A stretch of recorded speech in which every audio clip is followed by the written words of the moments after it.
সাংবাদিক বৃন্দ এবং আমার মানবাধিকার কর্মী সবাইকে জানাই আসসালামু আলাইকুম। আজ কয়েকদিন ধরে ফেসবুকে আমরা অনেক কিছু দেখলাম, অনেক কিছু আলোচনা যেটা থাকবে সমালোচনা থাকবে।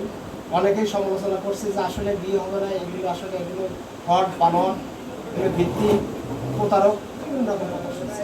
তো আমরা আগের দিনকার আপনারা এসেছিলেন, আমরা এখানে বসে তাদেরকে বলছিলাম যে হ্যাঁ এদের আসলে একজন এখানে একটু গরিব, একজন অবস্থাশালী লোক, টোকাই বলবো না, গরিব। পরবর্তীতে তারা মেয়েটাই সম্মতি হয়েছে যে না বিয়ে করার জন্য, তারা নিজেদের পছন্দ। তো আমরা এক পর্যায়ে আমাদের মানবাধিকার অধিকার বাস্তবায়ন ফাউন্ডেশন আমাদের সহযোগিতায়, সার্বিক সহযোগিতায় আজকে এই বিয়েটা সম্পূর্ণ হয়েছে। যত জল্পনা কল্পনা, কত কথা হয়েছিল, সমালোচনা, আসলে সব কিছু ফেলে এটাই প্রমাণ হলো যে ঘটনা সত্য। মেয়েটা আসলে ছেলেটাকে ভালোবাসে। অনেক কিছু ভিডিও দেখছি যে অনেক কিছু, অনেক ফেসবুকে আসতেছে, বিভিন্ন রকম কমেন্টস করতেছে। আসলে এটা ঠিক না। আমরা ভালোটাই চাই যে মেয়েরা সংসার করুক, ভবিষ্যতে কি হবে সেটা তাদের ব্যাপার। এটা তো ভবিষ্যৎ নিয়ে কেউ বলতে পারবে, আমরা কেউ বলতে ব্যক্তিগত ব্যাপার। অনেকে 40 বছর 30 বছর সংসার করে সংসার থাকে না, তো তারা সংসার করুক, আমরা ভালোটা চাই, আমরা ভালোটা চাই। এখানে তারা বলেছে তার মা বাবা কেউ জানে না। তো আমি এখানে দেখলাম তার মা উপস্থিত থেকে, আপনি কি উপস্থিত থেকেই বিয়ে দিয়েছেন তাই তো? আপনি সাক্ষী। তো মেয়েটার মাই তো উপস্থিত আছে, গার্জিয়ান। এখানে তো আসলে কারো সমালোচনা করার কোনো কারণ আছে বলে আমি মনে করি না। যে কোনো কারণ আছে। তো আজকের এই যেভাবে হয়েছে, আমরা সবাই দোয়া করি যেন ওরা সুখে থাকে, শান্তি থাকে, ভালো সংসার করুক, আমরা সমালোচনা নাই করি। আর এদের এই বিয়ের ব্যাপারে সর্বোচ্চ প্রায়োরিটি আমরা তো মানবাধিকার সমন্বয় করছি, কিন্তু আসলে মাঠ থেকে এদেরকে উঠাই নিয়ে আসছে আমাদের আনোয়ার মানবাধিকার কর্মী, আমাদের মানবাধিকার কর্মী ইয়াসিন, আমাদের মানবাধিকার মমিনুল, আমাদের এখানে হানিফ, আমাদের ইব্রাহিম, ঈশান, ইব্রাহিম, আহার, আরও অনেকের নাম জানি না। কিন্তু আসলে তাদের অত্যন্ত পরিশ্রম, তারা যে এটা পরিশ্রম করেছে যে এইটা সত্য ঘটনা, সে সত্য ঘটনা সেটা আজকে প্রমাণ হলো যে আসলে তাদের কষ্ট বিফলে যাবে, তারা মিথ্যা বলে নেই। আর ওই ছেলে মেয়েরা কেউ মিথ্যা বলে নেই। অনেক কিছু শোনা যায়, তো মানুষ আলোচনা সমালোচনায় থাকবে, আমরা আলোচনার মধ্যেই থাকি, সমালোচনাটা নাই করি।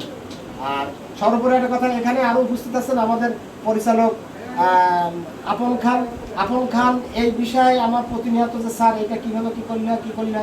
আমাদের পাশে আছে আইনজীবী অ্যাডভোকেট জামিলা খাতুন, উনি সুপ্রিম কোর্টের আইনজীবী। উনি বিভিন্ন সময় দেখেন যে আপনারা বিভিন্ন কেসে, এর আগে আমাদের টাঙ্গাইলে লামিসার সোহাগ একটা ট্রেন ঘটিত ব্যাপার। সোহাগ, লামিসার বাবা ছিল খুব বড় লোক, সোহাগকে জেলে ঢুকাইছিল। পরবর্তীতে আমাদের আইনজীবী সহ আরো অন্যান্য আইনজীবী সমন্বয় তাকে বের করে তারা আজকে সুন্দর সংসার করতেছে। আমরা মানবাধিকার কাজ করি। আপিয়া, যশোরের আপিয়া, তাকে শরীরে তার রংটা হচ্ছে অন্য বর্ণের, তার পিতা, তার দাদা বাড়ি কেউ লোক মেনে নেয় না। তো আমাদের মানবাধিকার অধিকার বাস্তবায়ন ফাউন্ডেশনের টিম সেখানে জনাব জামিলা খাতুন, আমাদের অফিসের নির্দেশে, হেড অফিসের নির্দেশে আপন খান সহ আরও অনেকে যায়, সেখানে যাই, সেটাও সম্ভব। এইভাবে অনেক কাজ, আমাদের অগণিত কাজ, আমরা মানুষের পাশে থাকি, নির্যাতিত অবহেলিত যারা মানুষ আছে এদেরকে আমরা চেষ্টা করি ভালো কিছু করার জন্য। তো তারই ধারাবাহিকতা আজকে তাহমিনা আর ইয়াসিন আজকে বিয়ে সম্পন্ন হলো, অনেক কিছু শুনছি। তো আমরা খারাপটা চিন্তা না করে তারা ভালো থাক, মনে করলাম আমি যে তারা খারাপ, মেয়েটা খারাপ অথবা ছেলেটা খারাপ, কিন্তু ভালো তো হতে পারে।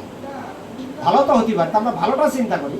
আর তার মা আজকে এখানে স্বয়ং তাতে হয়েছে, মাকে বলবো যে আপনি দেখেন ছেলেটা তো আসলে কেউ নেই, গরিব, আপনি তাকে দেখবেন, সার্বিক সহযোগিতা করবেন।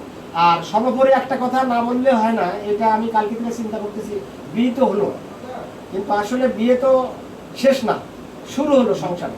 তো এদের সংসার সামনে অতিবাহিত করার জন্য, এদের সংসারকে সুন্দরভাবে পরিচালনা করার জন্য এদের কর্মসংস্থানের দরকার।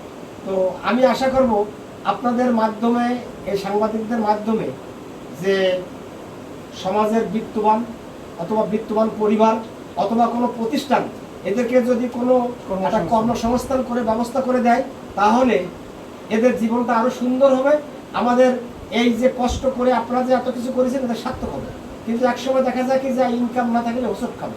তো আমি সমাজের বিত্তবান যারা প্রতিষ্ঠান আছে অথবা বিত্তবান ব্যক্তি আছে, একক হোক প্রতিষ্ঠান হোক, তারা যদি একটু এগিয়ে আসে তাহলে মনে হয় এদের সুন্দর একটা জীবন অতিবাহিত করতে পারবে। সর্বোপরি আমি এদের আজকের এই শুভ বিবাহ সম্পূর্ণ হলো, আমি ওদের সুখে জীবন কামনা করি, সুন্দর জীবন কামনা করি, যেন ভবিষ্যতে তারা অনেক ভালো সংসার অতিবাহিত করতে পারে সুন্দরভাবে। সবাইকে ধন্যবাদ, এই বলে আমার বক্তব্য শেষ করছি।